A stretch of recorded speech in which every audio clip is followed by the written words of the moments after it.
So, ayan guys, isang magandang araw po sa inyong lahat. And again, this is Abian Ben. And welcome sa ating YouTube channel na Vlog Lagan. So sa araw na ito guys, aking ipapakita sa inyo yung aking pag-unbox ng isang parcel or isang item na aking binili out from my salary. Ayan, so, thank the Lord, no? Tayo nagpapasalamat sa Panginoon dahil binigyan na tayo ng konting trabaho para na rin sa experience natin. And because of that, so sa wakas nakakabili na tayo ng isang item na panregalo na rin sa ating sarili. Syempre, no? Masaya tayo dahil na-attain natin ito. Kaya dahil binigyan tayo ng Panginoon trabaho. So, yung ating unbox ngayon ay isang item na binili ko kay Richard Faustino. Okay, siya yung aming taga-amin. Okay, so syempre kasamahan sa simbahan and nagbi-business. So, ayan, shoutout sa iyo nung Buboy or Richard Faustino. Sa mga gustong bumili ng item na ito guys, pwede nyo siya ma-contact sa Facebook niya na Richard Faustino. And kung ano pang gusto nyo mga item, pwede kayong bumili sa kanila. Okay, magpa-t-shirt man yan na may print na mga verses or inspirational messages. So, pwede sa kanila. Okay, so ipapakita natin yan. So, keep on watching. Okay, so let's unbox. Okay, so this is the parcel. Okay, hindi pa bawal yung plastic doon sa Maynila. So nakasulat dyan to Don Alera. That is my nickname. Okay, kasi mayaman kami kaya Don yung aking pangalan. Siyempre, care over to Mrs. Marilo Faustino. Okay, and nakalagay dito sa tindahan ng saging. Ayan. So, sa mga gustong bumili ng saging dyan. Okay, so let's continue unboxing. Siyempre, tanggalin muna natin yung plastic. Kitaan lang, be? Nanan. Hindi ka kahulag-hulag dyan. Unitin na lang natin ito kasi matigas. Kapit ulit. Teds, pahinga gunting.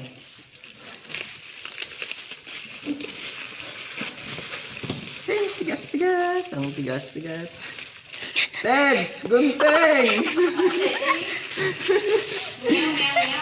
Hindi nagbuksan.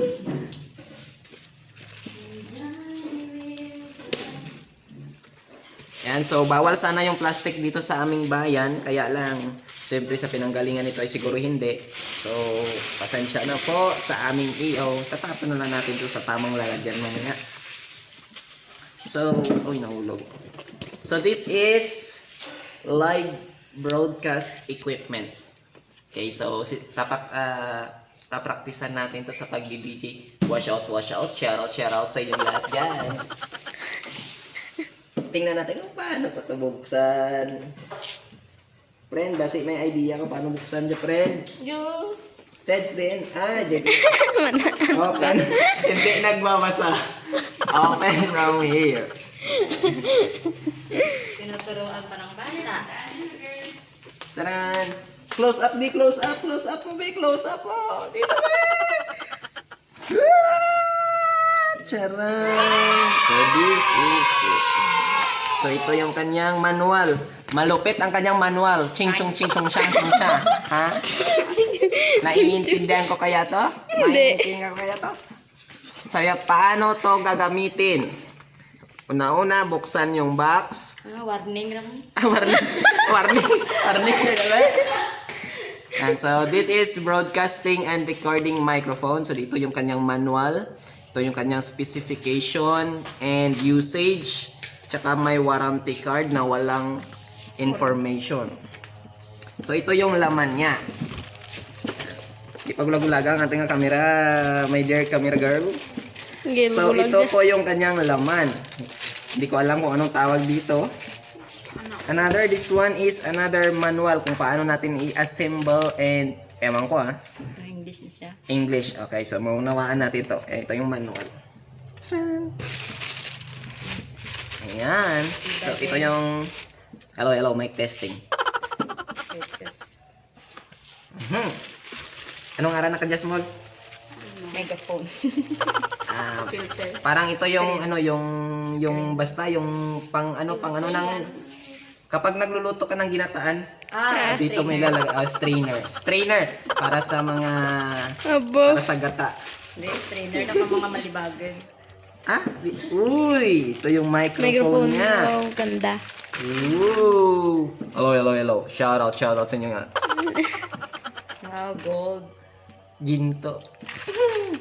Ang lupit. Made of gold. And syempre, ito yung kanyang, ano tawag dito? Cover. Foam. Cover. Cover. Sound check. Yan ang And stand for stand. Guwapo ako, Bimpen. Maabay ulo mo. Abaya ang tsura ko. Mm. This is for the microphone stand. What about this? Ma-unboxing ka lang ba yung YouTube? Siyempre, dapat may gwapo dyan. So this one is Daridya Karaginang Town. Dito nilalagay yung microphone, di ba? Diyan nga. Oo, pwede man dyan yung sa stand. Ginaligpit dyan ang mga dagin na. Oh. Kapatintag yan mo pati ang mukra. Ay, ito And syempre, ito yung kanyang cord. Ayan, so, yung kasama ko magla-live sa susunod. Nagtatago pa kasi hindi pa nakapaligo. And another cords. This is for live and recording. Mhm. Ito ka din. Marami, diba? And this one. Ito po ay nilalagay sa table. Bali, ito yung pinaka main foundation niya para hindi mahuhulog yung ating BM800 microphone. And this is ito ata yung kanyang arms. Ito yung adjustable na handler or stand ng ating BM800. And ang higit sa lahat, ito naman yung kanyang V8 sound card. So dito natin i-connect mga cords na yan. And syempre dito rin natin i-connect parang condenser. So dito yung mga sound effect, electro chair, lap, and clap. And marami pang mga sound effect. So parang mixer, parang gano'n. Yung gano'n. Tingan ka. Okay. And syempre ito yung karton, styro. And ito yung karton ng kanyang lalagyan. So maraming salamat kay Nong Buboy Richard Faustino sa affordable na BM800 with V8 sound card. Friend, bili ka na. And syempre nagpa-practice tayo ng voice recording and syempre tayo ay aawit. Na guys, atin na pong na-unbox yung ating BM800 microphone condenser with V8 sound card. V8 sound card nga ba yun? Okay, so, ayan guys, nabuksan na natin. And sa next video, atin pong ipapakita kung paano natin i-assemble. And pag-aralan pa muna natin ang mga parts. And syempre yung mga functions. So, ayan guys, maraming salamat sa panood ng first parcel na aking nabili out of my salary. Regalo sa aking sarili. Okay, so this is it. So, see ya sa next natin mga videos and maaari natin gamitin na ito kapag alam na natin kung paano natin gagamitin and yung mga functions niya. So, maraming salamat sa panonood. And kung hindi ka pa nakapag-subscribe sa aking YouTube channel na Vlog-Lagan, so huwag kalimutang mag-subscribe kung gusto nyo. Walang pilitan. Pero sana mapipilitan kayo. Okay, so huwag kalimutan mag-subscribe at i-click ang notification bell para maging updated kayo sa susunod nating mga video. And this is Abian Ben and thank you so much for watching.